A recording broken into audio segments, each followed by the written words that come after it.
Ilustrísimo señor presidente e ilustrísimos señores magistrados, la causa de hoy tiene evidentemente un perfil político, de tal manera que tendré una reflexión jurídica y una reflexión política.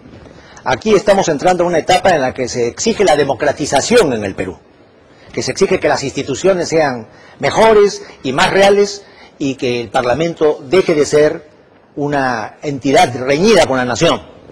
Tenemos pues que tener un concepto distinto de lo que es un parlamentario. Un parlamentario no es como en el caso cervantino, el licenciado vidriera Tomás Rodaja, que decía no me toquéis porque soy de vidrio. No, el político tiene un umbral en que está expuesto a la crítica. Yo tengo 50 o 60 años en la vida política del Perú. ¿Cuántas veces me han injuriado, me han calumniado? Me he visto obligado a exiliarme en España en vía de extradición. Jamás he armado una querella por daños y perjuicios contra nadie, porque simplemente sé que esto forma parte de esa situación de ser un funcionario público, más aún un funcionario político, que es distinto al burócrata.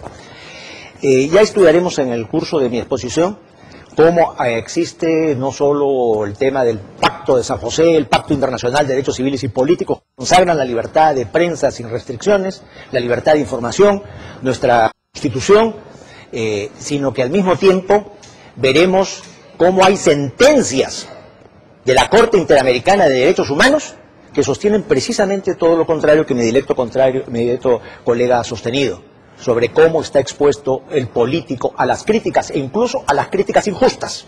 Y veremos el caso de Ariel Sharon versus Time, en el que Sharon se siente ofendido y agraviado por un artículo que aparece en la portada de Time que se llama El veredicto de la masacre, y sin embargo la Corte Suprema de Estados Unidos no condena. Veremos en un caso interesantísimo, el caso del rey de España, que un periodista lo llama fascista. Él restauró la monarquía en España, no fue un demócrata, fue Franco, y el rey presidió un mitin en la Plaza de Oriente en España en el año 1975, festejando el fusilamiento de 7 patriotas vascos. El Tribunal Constitucional Español dijo una cosa muy interesante: primero la libertad de palabra, después las cuestiones de honor. La libertad de palabra es un derecho preferente. Pero volviendo al tema, después de hacer este breve y sucinto resumen de lo que es materia en el alegato, lo que ha sostenido el señor doctor no se ajusta a la realidad. Porque ¿qué cosa dice el artículo 77 del Código de Procedimientos Penales?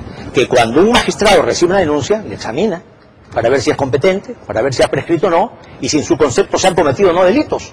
Eso es lo que hizo el juez. El juez examinó y cumplió con el artículo 77.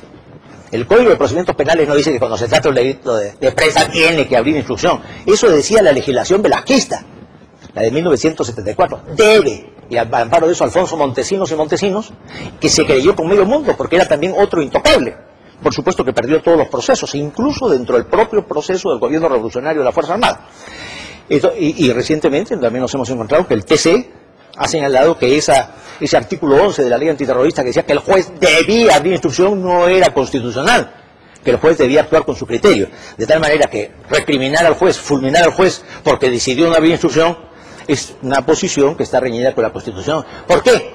Porque la Constitución dice algo muy importante, de la que yo me jacto de ser su redactor. Dice: nadie será procesado ni condenado por hecho que al tiempo de su comisión no estén claramente tipificados en la ley como delito. La Constitución del 33 decía: nadie será condenado. Yo fui más allá, dije: nadie será procesado. En consecuencia, el juez cumple con un mandato constitucional en virtud del acuerdo que se tomó en la Asamblea Constituyente del 69 y que repitió la Constitución apócrifa de 1993. Así que el juez ha cumplido. El juez no está obligado a abrir instrucción. El juez sería un prevaricador si abriera pruebas sin competencia, sin indicios, sin tipicidad penal.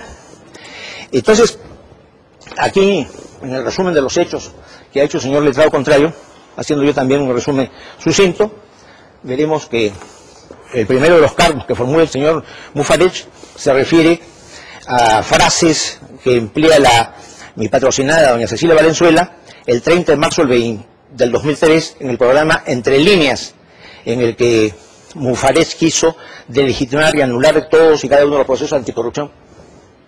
No entro al fondo del tema, ese asunto ha prescrito, porque si estos sucesos acontecieron el 3 de marzo del 2003, a marzo del 2006 ya prescribió, así que de este tema ya lo eliminamos, como lo habría eliminado el juez, porque no ha habido investigación judicial. Después, en otras partes, dice, el reportero del citado canal dijo, muy bien, pero el reportero del canal dijo, puede decir lo que quiere, él no está querellado, no lo dijo Cecilia Valenzuela. Después a Flores Arauz le pregunta, ¿cómo va a evitar que gente como Farage, por ejemplo, haga lo que Olaichea y utilice el Congreso en beneficio propio? Es una opinión que tiene doña Cecilia Valenzuela sobre el caso.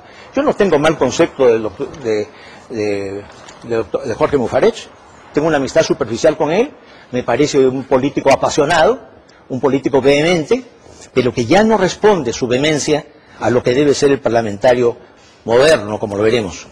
Después, en otra de las acusaciones, el Pleno del Congreso decidirá si se quita o no la inmunidad parlamentaria a Jorge Mufarech para que sea juzgado como se merece. Muy bien, el Pleno del Congreso es el que lo realiza, porque ese es el mandato constitucional. Si el Congreso le levanta la inmunidad, pues entonces juzgado. Después, en otro asunto, el reportero dijo el 12 de diciembre del 2004, y en otro tema, la señora Elian Karp, primera dama, se dirigió al yate del congresista Jorge Mufarech, compartió con él unos minutos y luego subió al yate nocturno. ¿Y qué tiene? ¿Qué problema es si pasó del yate Mufarech a otro yate? El señor Mufarech dice que no pasó eso porque ese día estaba con fiebre. No importa. Aunque si hubiera sucedido eso, ¿qué connotación penal tiene? Entonces aquí nos encontramos con el caso de la señora, y después señala que no deberían permitir reuniones, dice Cecilia Valenzuela, entre Torres Caro y la señora del presidente, del señor Ollantumala, porque es muy bella. Pero ¿quién debe querellarse por eso? Ollantumala, no el señor Mufarech.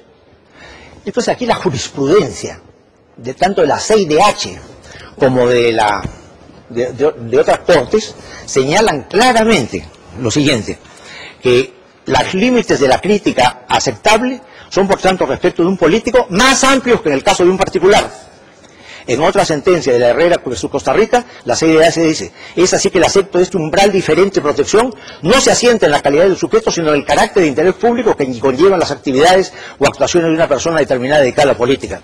Y llega a decir una cosa que es trascendental, en la sentencia de Canese versus Rodríguez, que es la del Paraguay. Es así, tratándose de funcionarios públicos, de personas que ejercen funciones de una naturaleza pública y de políticos, se deben aplicar un umbral diferente de protección, el cual no se asienta en la calidad de sujeto, sino en la calidad de interés público.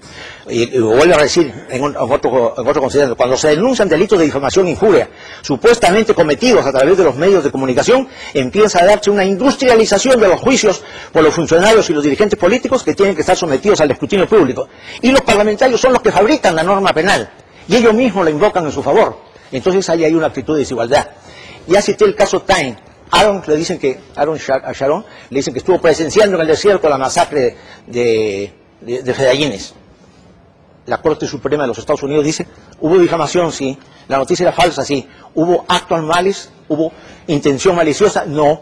Entonces no hay libelo y absolvieron a Time. Y la más importante, e insisto en ella, el rey de España, que no es un jeque, sino que es una figura que está muy vinculada a la hispanidad, es maltratado por un periodista vasco que le dice que él es un fascista. Ese rey de España es un fascista. Presidió un mitin en la Plaza Oriente para festejar los fusilamientos de ciertos patriotas vascos. Con eso termino, señor presidente, porque yo creo, además todo corre en mi alegato.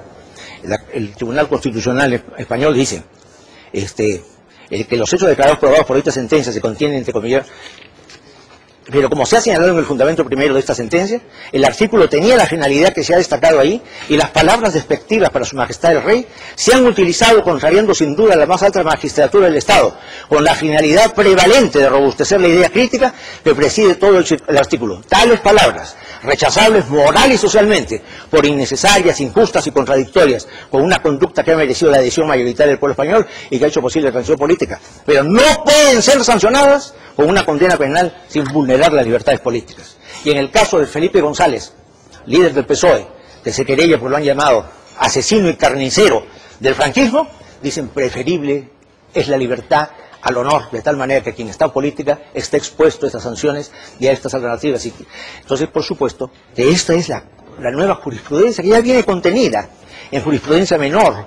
Digo menor porque es de nuestra Corte Suprema, y yo he citado la CIDH, en la que se señala la libertad de palabra y de información como un derecho preferente. Entre la colisión de dos derechos, preferible es la libertad de palabra. Por eso que, señores, tienen ustedes no un caso común, en que se va a investigar a Cecilia Valenzuela y la van a mandar al juzgado. Es un caso histórico. Ustedes tres van a decidir cómo debe ser el Perú del futuro.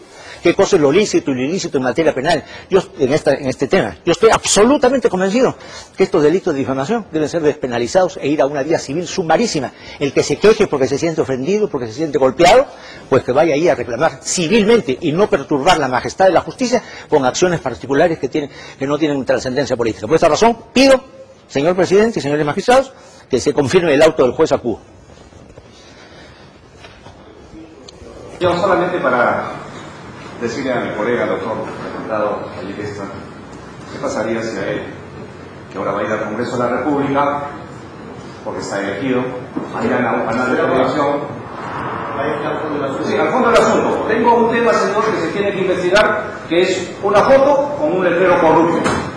Pues no, se han tocado, yo lo he tocado abundantemente.